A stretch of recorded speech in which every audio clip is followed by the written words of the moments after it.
Եղեք գթասիրտ, ինչպես ձեր երկնավոր հայրն է գթասիրտ։ Պատգամում է մեր Տեր Հիսուս Քրիստոս իր կարևորագույն վարդապետական հատվածներից մեկում։ Այսօրվա ժամանակահատվածում, երբ առաջի քրիստոնյա պետություն համարվող հասարակությունը զբաղված է մեկը մյուսին բզկտելով, առնվազն խոսքի մակարդակի վրա, այս պատգամը մի տեսակ զավեշտալի է հնչում։ Բայց սա Աստծո խոսքն է, իսկ Աստծո խոսքը հավիտենական է։ Մենք կարող ենք սա համարել ժամանակավրեպ, անիրագործելի։ Աստծո խոսքը ժամանակ չի ճանաչում, հետևապես շարունակում է մնալ իրական եւ վավերական մեր երջանկության, մեր բարօրության, մեր կյանքի կոչմանը հասնելու ճանապարհին։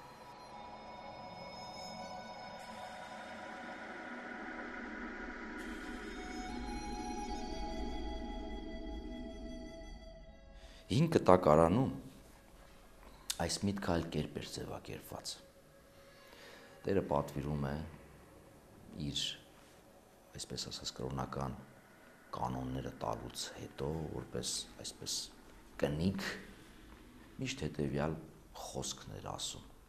եղեք սուրբ, ինչպես ես եմ սուրբ։ Հիսուս մի տեսակ վերաձևակերպում է այս միտքը, այս պատգամը, այս պատվիրանը, շեշտը դնելով սիրո վրա, որովհետև սրբությունը, որը կրոնական կանոնների բծախնդիր պահպանումն է, շատ հաճախ մարդկանց առանձնացնում է իրարից։ Եվ ինչ-որ իմաստով նաև հպարտության տանում, որովհետև մեկը իր հոգևոր ընթացքի մեջ կարողանում է ապրել պատվիրանապահության, մյուսը սայթաքում է եւ արժանանում մյուսի կամ այսպես վերևից հայացքին կամ կշտամբանքին։ Մինչդեռ սերը, որը Պողոս առաքյալի ձևակերպմամբ տոկում է, հավատ են ծայում, հույս է տածում, համբերող է, ոչ թե հեռացնում է մարդկանց իրարից, այլ միավորում է, այդ թվում արդարներին ու մեղավորներին։ Ոչ թե առանձնացնում է, այլ իրար մոտ է բերում, միասին փորձելով կերտել իրենց կյանքը։ Եվ Հիսուս մեզ, իր հետևորդներին, հրավիրում է ներդաշնակեցնելու մեր կյանքը Աստծո սիրո այս կենարար ալիքին, այդ ալիքի մեջ մտնելու։ Մենք սովորաբար ասում ենք Աստված ստեղծագործ է, որովհետև սիրում է, սերն է, որ ստեղծագործում է, սերն է, որ ունեցած կարողությունները, բարությունը, այն ամենը, ինչ որ արժեք է, մարդը իրեն չի պահում, այլ փորձում է բաժնեկից դարձնել մյուսներին։ Այսինքն արարչագործությունը սիրո արդյունք է, սիրո պտուղ է։ Հիմա մեզ հրավիրում է Աստծո այս սիրո արարչական գործունեության մեջ համագործակից դառնալու։ Այդ է պատճառը, որ սիրո մասին Քրիստոս բազմիցս խոսում է, ոչ միայն սիրիր քո մերձավորին, այլ նաև սիրիր նրանց, ովքեր քեզ ատում են, քեզ անիծում են, քեզ հակառակորդ են։ Մենք սովորաբար հապճեպության, շտապողականության կողմնակից ենք, մեղադրանքով եւ կշտամբանքով համեմված։ Ինչ նկատի ունեմ։ Մենք մտածում ենք, Աստված ինչու է թողնում որ ատելությունը տարածվի։ Պատերազմ է։ Գիտեն մոտավորապես պատերազմը ինչից է առաջացում։ Սովորաբար պատերազմի մեջ ճշմարտությունը կեղծվում է, սուտը տարածվում է, բայց ամեն դեպքում մարդիկ հասկանում են, որ կողմն է զոհ, որ կողմն է դահիճ։ Եվ անդադ մտածում են, Աստված ինչու չի պատժում դահիճին, ինչու անմիջապես չի միջամտում։ Խնդիրն այն է, որ կյանքում կան ռիթմեր, եւ այդ ռիթմերը բնորոշ են հատկապես բնությանը, որը Աստծո ստեղծագործությունն է։ Դա մենք ունենք 4 եղանակային, ուրեմն շրջափուլեր, այդ 4 եղանակային շրջափուլերով բաժանված են ամիսների, ամիսները շաբաթների, շաբաթները օրերի եւ այլն։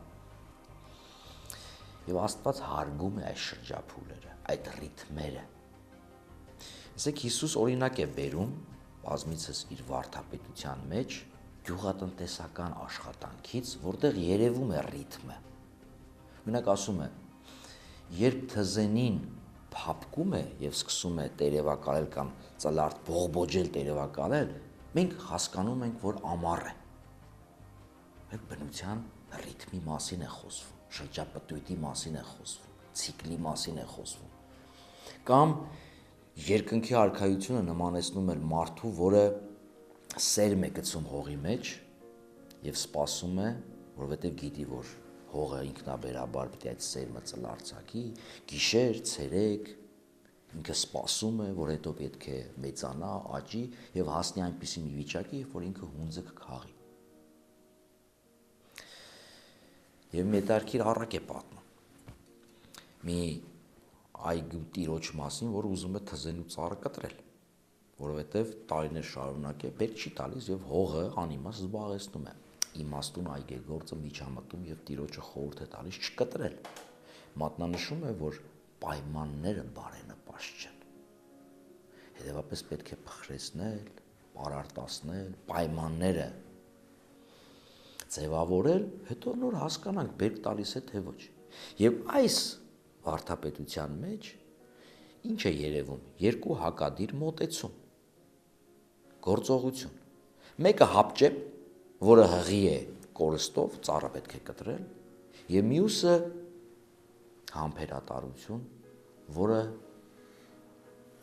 պտուղ տալու, կյանք տալու հեռանկար ունի։ Եվ Աստված այս է պատճառը, որ չի միջամտում նաեւ այս իմաստով, որովհետեւ մեր կյանքում էլ է այդպես։ Ինչ է ատելությանը ատելության պատասխանելը վերջացնում է ատելությունը, բռնությանը բռնության պատասխանելը բռնությունը կանխարգելում է, գուցե ժամանակային առումով որոշակի, այսպես ասած, զինադադար է հաստատում, բայց խորացնում է ատելությունը, թշնամանքը, որը աստիճանաբար նորից վերածվում է բռնության։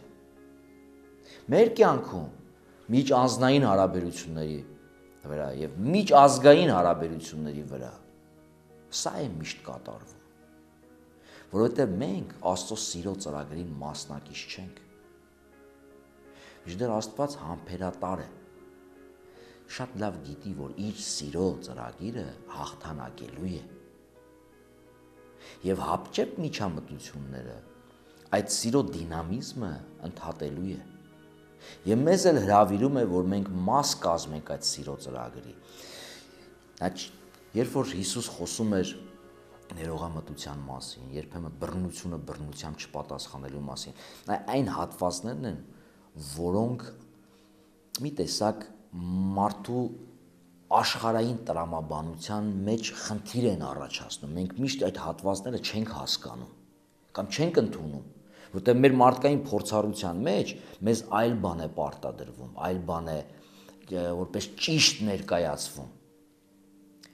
Մինչդեռ նույն մարդկային փորձառությունը ցույց է տալիս, որ սիրո